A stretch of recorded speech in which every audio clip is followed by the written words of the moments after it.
So hi friends, नुकतीच एक मी टाटा पंच गाडी बुक केली आहे आणि आजपासून एक नवीन मी सुरुवात करतो ज्यामध्ये माझी टाटा पंच गाडीची एक जर्नी असेल. त्यामध्ये गाडीचे फक्त मी तुम्हाला एक व्हिडिओजच नाही दाखवणार, तर गाडीची पूर्णपणे इन्फॉर्मेशन देणार आहे.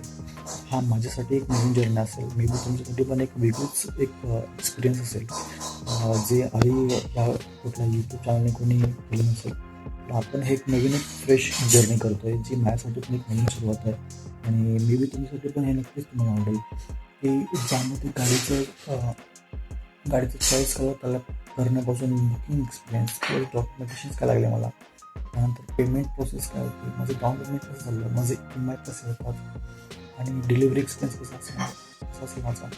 त्याच्यानंतर गाडी हातात आल्याच्यानंतर गाडीचे पहिला ड्राईव्ह एक्सपिरियन्स, फर्स्ट एक्सपिरियन्स, नंतर मायलेज आणि गाडीचे फायदे तोटे जे काही गाडीच्यानुसार एक ऑनेस्ट रिव्ह्यू तुम्हाला एक मिळून जातो गाडीचा. आणि जे चांगलं असेल ते नक्कीच चांगलं सांगणार आणि जे खराब वाटलं तर ते ऑनेस्टली सांगणार, कारण कोणतेही स्पॉन्सर व्हिडिओ नाही आहे हा. ही माझ्या स्वतःची जर्नी आहे. तर ही वन डे टाटा पंच जर बुक झाली आहे आणि आपल्या डिलिव्हरीला एक जवळपास एक महिना आहे आणि एक त्यामध्ये एक नवीन गोष्ट सांगायची असं म्हणजे की आजच्या दिवसापर्यंत मला फोर व्हीलर गाडी ही नाही. माझ्याकडे फक्त टू व्हीलरचा माझ्याकडे एक्सपिरियन्स आहे. टू व्हीलरचा मी झालेली आहे.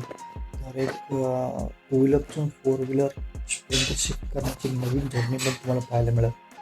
तर तुम्ही सुद्धा ही कधी गाडी घेण्याचा विचार करत असाल तर ही सिरीज नक्कीच तुम्हाला आवडेल. तर या सिरीजला तुम्ही नक्कीच फॉलो करा आणि पुढचा व्हिडिओ नक्कीच पहा, तुम्ही आवडून जाईल.